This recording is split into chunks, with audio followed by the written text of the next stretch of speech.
이 시간 우리에게 주신 말씀 보겠습니다. 고린도전서 12장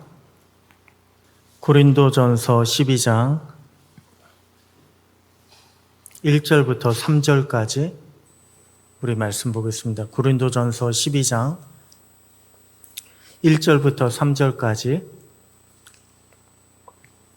우리 세 절밖에 되지 않습니다. 우리 한 목소리로 합독하시겠습니다.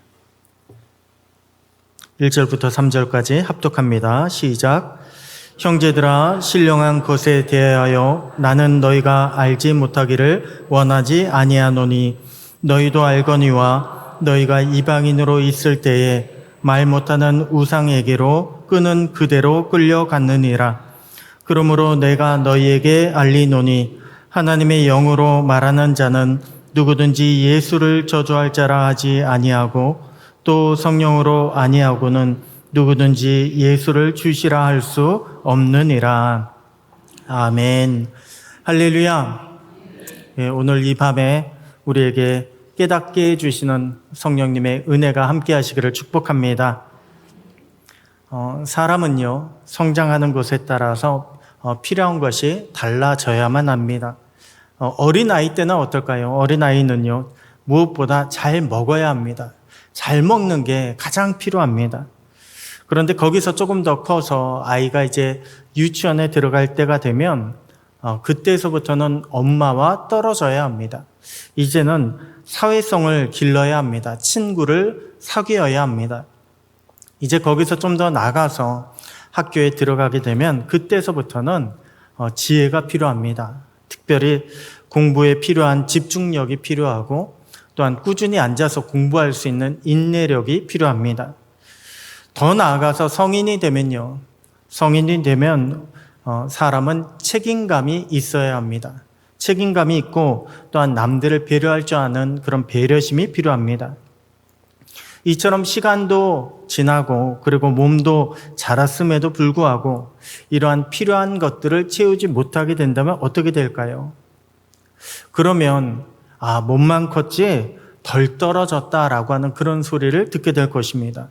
몸만 컸지 재구실 못한다. 이러한 핀잔을 받게 될 것입니다.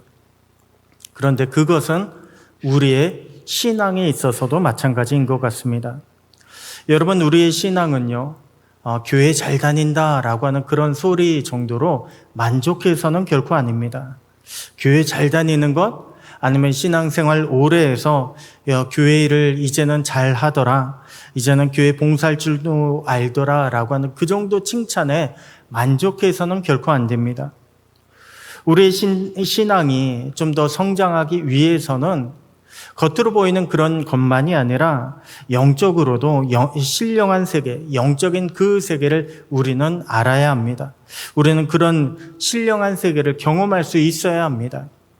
더 나아가서 그런 신령한 것들을 사모하고 얻을 줄도 알아야 합니다. 그러면 주님과 더 깊은 영적인 교감을 나눌 수가 있습니다. 주님과 함께 우리의 신앙은 더 자라고 또한 성숙할 수가 있습니다. 자, 그러면 오늘 본문에 고린도 교회는 어떨까요? 오늘 본문에 나오는 고린도 교회를 보잖아요. 그러면 그냥 교회 규모만 큰 것이 아니라 고린도 교회는 영적인 체험이 있는 교회였습니다. 고린도 교회는 우상이 굉장히 많이 널리 퍼진 고린도의 위치에 있었습니다. 그래서 그런지 사람들이요, 우상에 대해서, 종교심에 대해서 굉장히 남달랐습니다. 영적으로 뭔가 좀 뛰어났던 것 같습니다. 그래서 그런지 고린도 교회 안에 보면은 특별히 영적인 은사가 많이 나타났다는 것을 알 수가 있습니다. 방언이나 예언이나 혹은 통역이나 병고침이나 능력 행함 등의 그런 영적인 은사가 교회 안에 많이 있었습니다. 그렇다면 고린도 교회는요, 영적인 은사가 많이 나타난 것을 보니까 뭔가 영적으로도 성장한, 성숙한 그런 교회 아닐까요? 그런데 전혀 아니었습니다. 오히려 고린도 교회는요, 은사를 많이 받은 것 때문에 싸웠던 교회였습니다. 은사를 많이 받은 것 때문에 서로 미워하고 서로 분쟁하고 다투었던 그런 교회였습니다. 아니, 영적인 은사를 가지게 되면, 영적인 은사를 체험하게 되면 오히려 더 신앙적으로 성숙할 줄 알았는데 왜 고린도 교회는 서로 싸우게 되었을까요? 영적인 은사 가지고 왜 문제를 더 크게 일으켰을까요? 고린도 교회는 한마디로 은사에 대해서, 영적인 거에 대해서 잘 알지 못했기 때문에 그렇습니다. 자기들이 신앙생활 잘해서 이런 은사를 받았다고, 혹은 자기들이 믿음이 좋아서 받았다고 그렇게 그들은 착각했습니다. 그래서 내가 잘해서 받은 거라고, 너보다 내가 낫다고, 이런 은사 가지고 누가 크냐, 누구의 은사가 더 좋으냐, 더 뛰어나냐, 누가 더 잘났냐, 이렇게 서로 싸우고 있었습니다. 마치 예수님의 제자들이 예수님이 잡히시기 전날 밤까지 서로 누가 크냐고 싸우지 않았습니까? 이러한 모습이 고린도 교회 안에 나타났던 것입니다. 그래서 오늘 본문에 1절을 보니까 바울은요, 뭐라고 이야기합니까? 너희가 신령한 것, 영적인 은사에 대해서 알기를 원한다. 알지 못하는 것을 내가 원치 않는다라고 그렇게 이야기했습니다. 고린도 교회를 보면 분명히 은사가 나타났습니다. 그런데 여러분, 은사는요, 누구의 것일까요? 우리에게 나타난 은사는 누구의 것일까요? 내 것이 아닙니다. 내게 나타났다고 내 것이라고 생각하는데 아니요, 그것은 많은 분들이 착각하는 것입니다. 은사는요, 내 것이 절대 아닙니다. 은사의 주인은 우리 주님이십니다. 그러면 왜 주님이 우리에게 은사를 주셨을까요? 그것은 주님을 위해 일하라고 우리에게 은사를 주신 것입니다. 주님을 대신해서 일하라고 우리에게 주님의 은사를 맡겨주신 것입니다.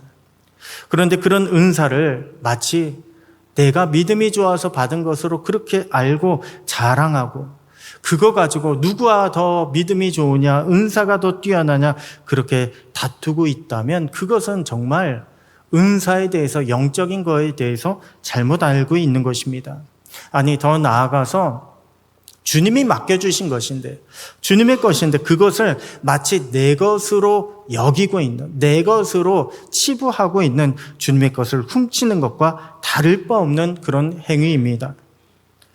여기서 우리는 은혜와 은사가 무엇인가라고 하는 그런 질문이 나옵니다. 은혜도 있고 은사도 있는데 은혜와 은사 뭔가 비슷한 것 같은데 차이는 무엇일까? 우리는 이것을 구분할 줄 알아야 합니다. 여러분, 은혜와 은사는요, 굉장히 비슷합니다. 그런데 사실 보면 다른 부분이 있습니다. 은혜라고 하는 것은 헬라어 원어로 보잖아요. 그러면 카리스라고 하는 단어입니다. 이것은 하나님이 우리에게 주신 선물을 의미합니다. 내가 하나님께 구하는 선물, 이것이 바로 카리스입니다.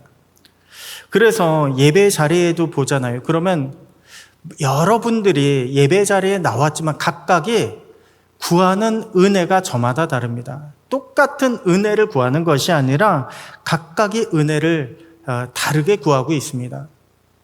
똑같은 자리 나와서 똑같은 예배를 드리고 똑같은 찬송과 또한 똑같은 말씀을 듣고 돌아갔는데 각각 물어보잖아요. 오늘 예배 중에 어떤 은혜 받았습니까? 라고 물어보면 저마다 받은 은혜의 포인트가 다릅니다. 왜냐하면 하나님이 주시는 선물이 각각 다르기 때문에 그렇습니다.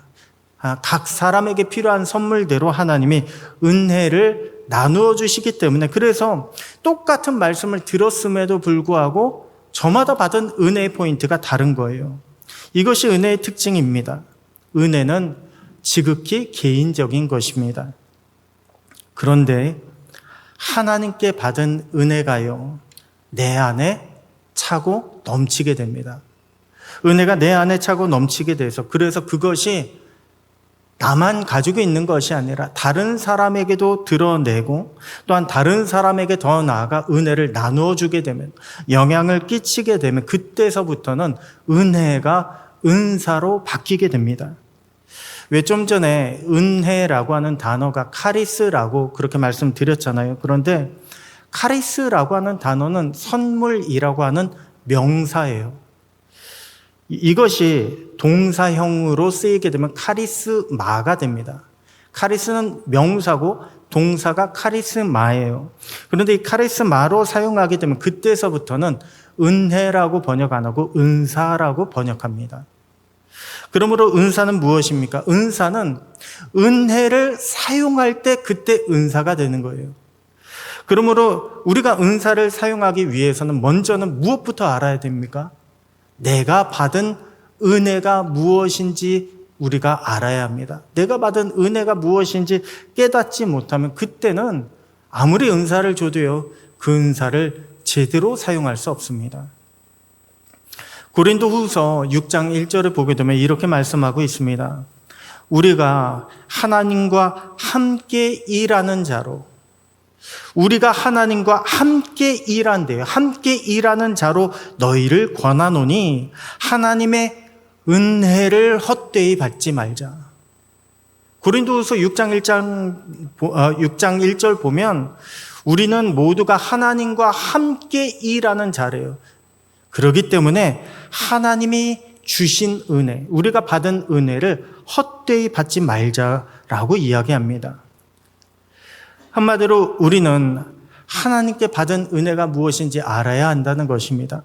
하나님께 받은 은혜가 무엇인지도 모르고 왜 우리가 그 은혜를 받았는가, 그 이유도 모른다면 하나님께서 우리에게 은혜를 부어주셔도 그 은혜를 제대로 사용할 수 없다. 헛되이 사용하는 자가 될 수밖에 없다는 말씀입니다. 하나님이 아무리 은혜를 부어주셔도 그 은혜를 가지고 하나님께 영광을 돌리지 못합니다. 하나님이 아무리 은혜를 부어주셔도 그 은혜로 덕을 세우던가 혹은 남을 살리는 역할을 할 수 없다는 것입니다. 이것이 바로 은혜를 낭비하는 자의 모습인 것입니다. 예수님은 마태복음 10장 8절에 이렇게 말씀하셨습니다. 너희가 거저 받았으니 거저 주라. 너희가 거저 받았으니 거저 주라고 말씀하셨습니다. 여러분, 우리가 가지고 있는 것 주님이 말씀하셨어요. 거저 받은 것이다. 다 주님의 것이라는 거예요. 그래서 은혜가 뭡니까? 은혜는요, 내가 잘해서 받은 그런 품삯이 아니에요. 내가 받은 품삯이 아니라 은혜는 거저 하나님께서 우리에게 주신 선물입니다. 그래서 주님은요, 너희가 거저 받았으니 거저 주라. 은혜도 너희가 거저 나눠주는 자가 되라. 너희가 받은 은혜를 다른 사람의 필요를 채우는데 사용하는 자가 되라. 그렇게 말씀을 주고 있습니다.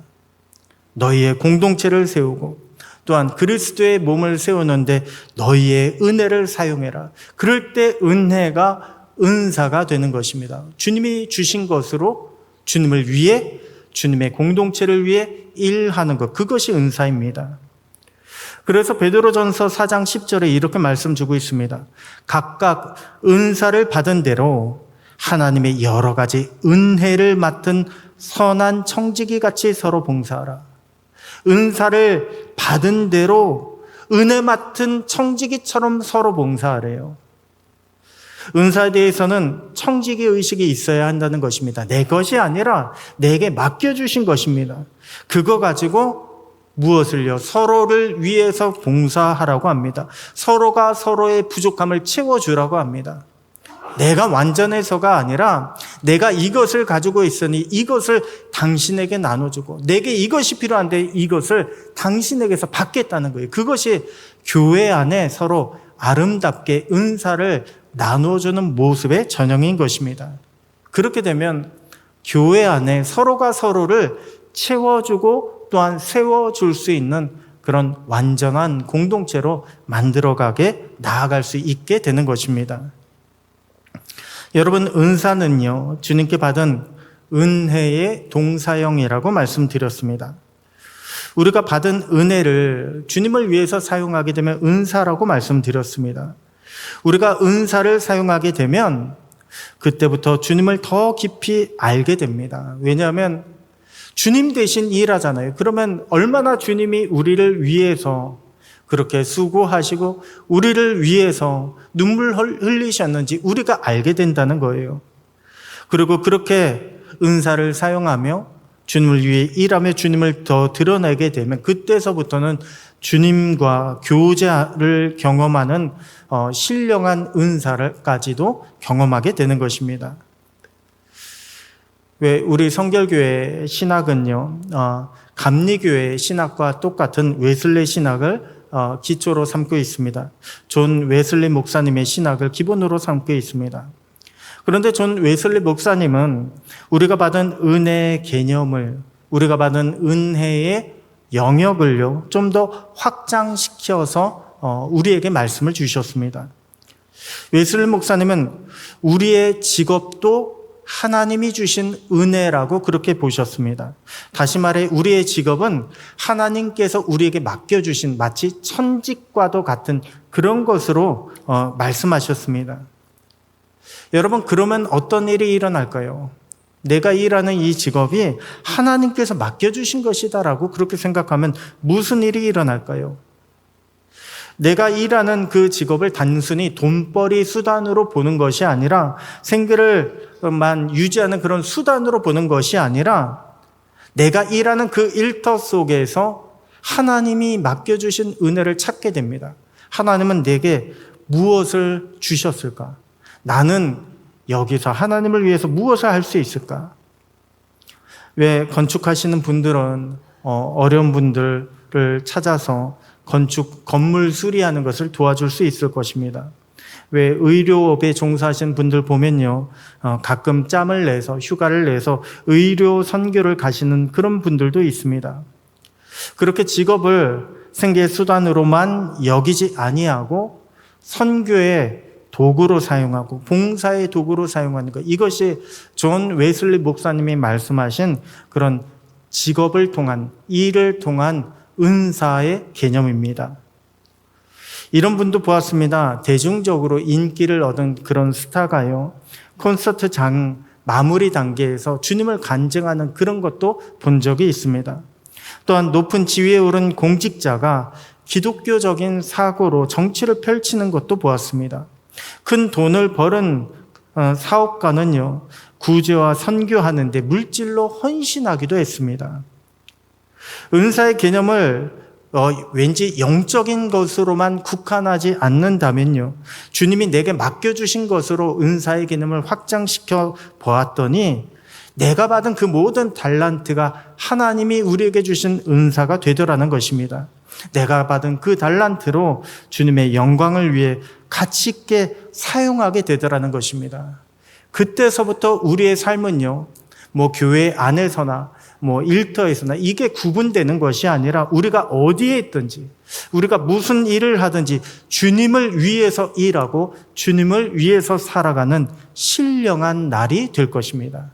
그럴 때 우리가 살아가는 그 삶을 주님이 기뻐 받으시는 삶의 예배로 바꾸게 되고, 또한 그로 말미암아 주님이 영광 받으시고 또한 주님이 우리에게 은혜를 더하여 주시게 되는 것입니다.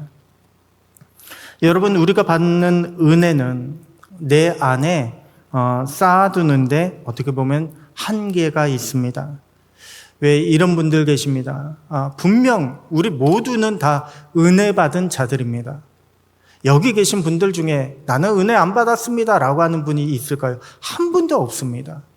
그런데 은혜를 받았음에도 불구하고 내가 받은 은혜를 만족하지 못합니다. 만족하지 못한 거 좋습니다. 그런데 그걸 떠나서 내가 받은 은혜가 뭔지도 모르고 더 은혜 달라고, 내가 이것이 필요하다고 나만 바라보고 내 은혜만 구한다면 그것은 그때 되면 내가 받은 은혜를 주님을 위해서 사용할 수가 없습니다.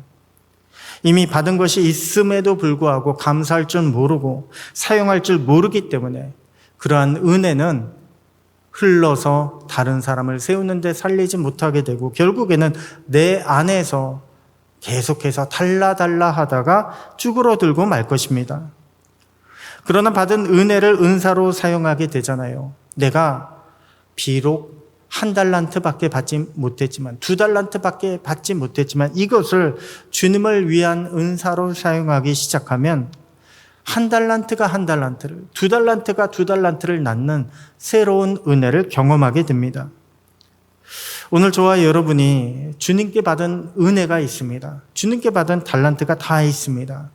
하지만 그 은혜를 많고 적고 남들과 비교하고 이렇게 따지지 마시고, 내가 받은 은혜 오직 주님 안에서 감사하시고, 내가 받은 은혜로 주님께 영광이 되도록 일하며 또한 사용할 수 있는 저와 여러분 되시기를 주님의 이름으로 축원합니다. 그럴 때 더 깊은 신앙의 성숙을 경험하고 더 크게 성장하게 될 줄로 믿습니다. 다음으로 우리가 영적 성숙을 이루기 위해서는요, 무엇이 필요할까요? 오늘 본문을 통해 보면 우리는 신령한 교제를 나눌 수 있어야 합니다. 오늘 본문 2절 보니까 너희도 알거니와 너희가 이방인으로 있을 때에 말 못하는 우상에게로 끄는 그대로 끌려갔느니라. 아니, 바울 보니까 갑자기 고린도 교회 너희가 옛날 우상 섬길 때 그때 이야기를 끄집어내고 있습니다. 너희가 옛날에는 우상에 끄는 대로 끌려가지 않았느냐. 왜 바울이 갑자기 고린도 교회 옛날 이야기를 끄집어냈을까요? 고린도 교회는 지금은 우상을 믿지 않고 그리스도를 믿는다고 하지만 여전히 그들의 신앙의 행태를 보잖아요. 태도를 보면 여전히 말 못하는 우상을 섬기던 그 태도에서 벗어나지 못하고 있다는 것입니다.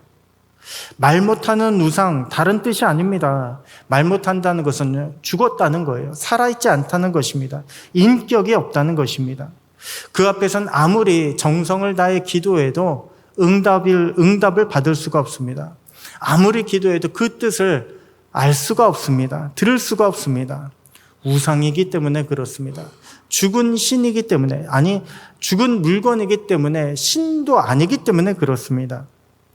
그런데 우리 주님은 어떻습니까? 우리 주님은 그렇지 않습니다. 우리 주님은요, 살아계신 주님이십니다. 유일하신 하나님이십니다. 그래서 우리 주님은 우리에게 주님의 말씀을, 뜻을 전하기 위해서 중간에 중보자를 하나 세워주셨습니다. 그분이 바로 성령 하나님이십니다. 또한 우리와 주님 사이에, 하나님 사이에는 하나님의 뜻을 알 수 있도록 우리에게 선물 하나 주셨습니다. 그것이 바로 우리가 가지고 있는 성경입니다.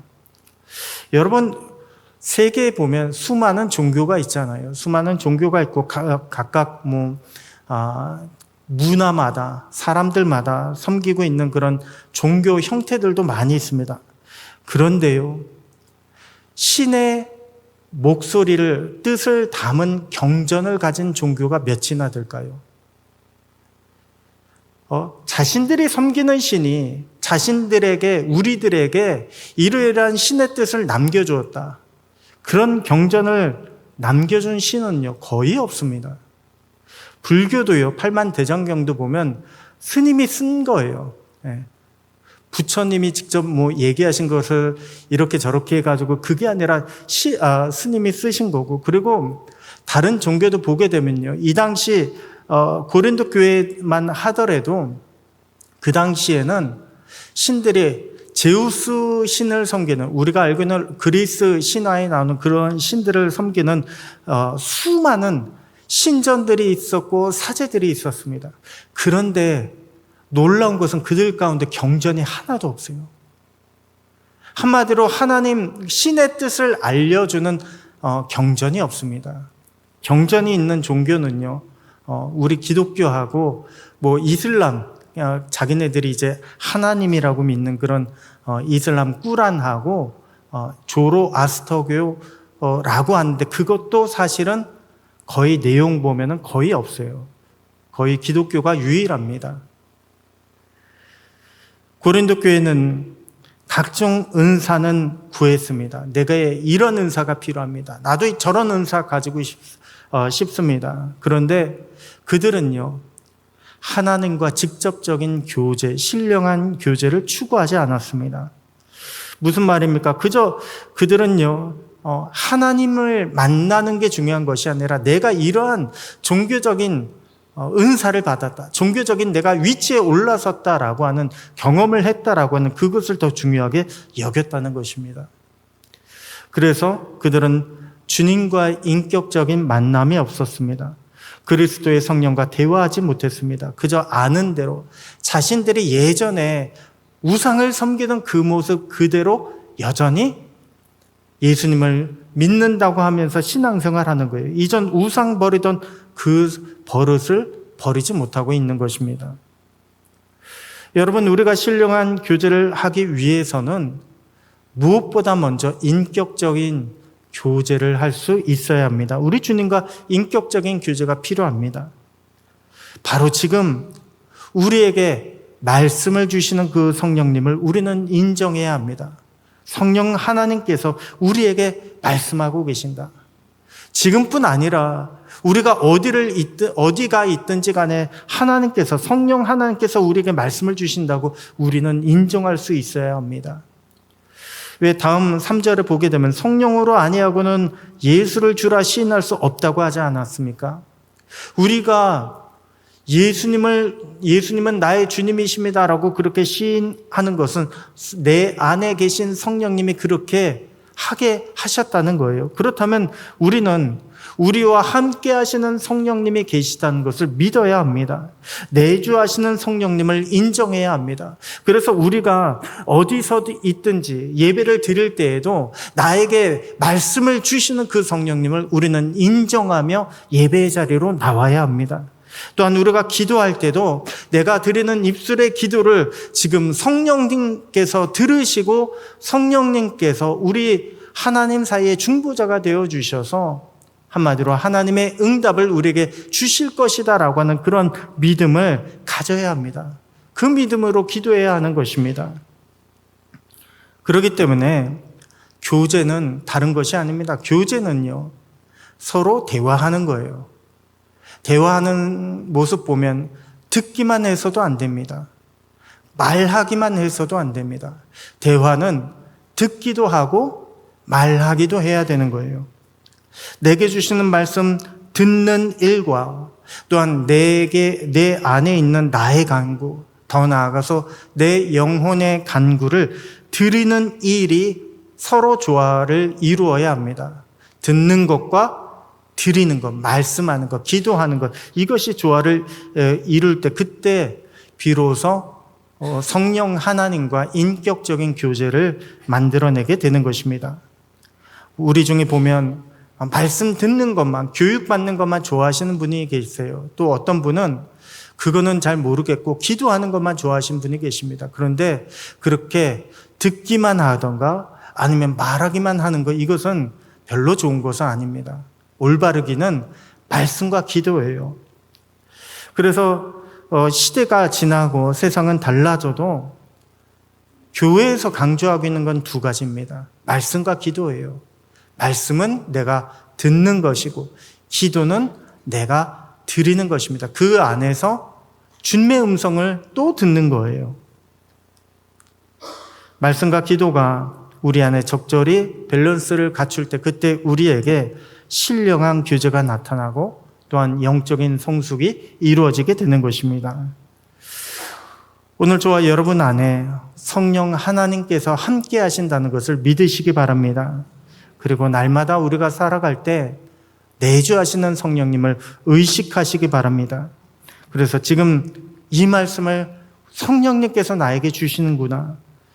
그 주시는 말씀마다 놓치지 마시고 붙잡으시기 바랍니다. 또한 매 순간순간마다 여러분 성령님께 아뢰시기 바랍니다. 기도하시기 바랍니다. 주님, 주님의 뜻은 무엇입니까? 주님, 내가 이 상황에서 어떻게 해야 합니까? 그렇게 성령님을 의지하여 기도하시고 또한 기도하실 때 믿음으로 순종하시기 바랍니다. 그러면 우리와 함께 하시는 성령님과 더 깊은, 더 친밀한 그런 신령한 교제를 경험하게 되고 더 나아가서 더 큰 영적인 성장과 열매가 오늘 저와 여러분의 가정 위에 또한 일터 위에 우리 교회 안에 나타나게 될 줄로 믿습니다. 기도하겠습니다. 범사에 감사합니다. 헌금 드렸습니다. 하나님 아버지, 오늘도 말씀을 통해 신령한 은사가 무엇인지 깨닫게 해주시고 또한 사모하게 하시니 감사합니다. 주님, 우리가 어린아이처럼 은혜만 구하는 자에서 벗어나서 우리 주님과 함께 일하는 자, 주님의 뜻을 이루어가는 자로 성장하게 되기를 소원합니다. 내게 주신 달란트의 양을 비교하거나 따지지 아니하고 기꺼이 그리고 기쁘게 우리가 그 달란트를 사용할 때, 충성할 때 동역의 기쁨을 우리에게 허락하시고 더 큰 은혜를 체험하게 하여 주시옵소서. 더 깊은 주님과의 교제를 위해서 기도합니다. 말씀의 사모함을 주시고 말씀의 깊은 깨달음을 허락하여 주시옵소서. 기도의 입술을 열어주시고 성령의 도우심으로 더 깊은 기도의 문을 열게 하여 주시옵소서. 앞으로 우리 교회 위에 더 크고 놀라운 은혜가 있게 되기를 간구합니다. 모든 성도님들마다 주님의 강한 손으로 붙잡아 주시고 시험을 이기고 승리하는 귀한 교회 되게 하여 주시옵소서. 이루어 주실 주님을 찬양합니다. 믿사오며 살아계신 우리 주 예수님의 이름으로 기도드립니다. 아멘.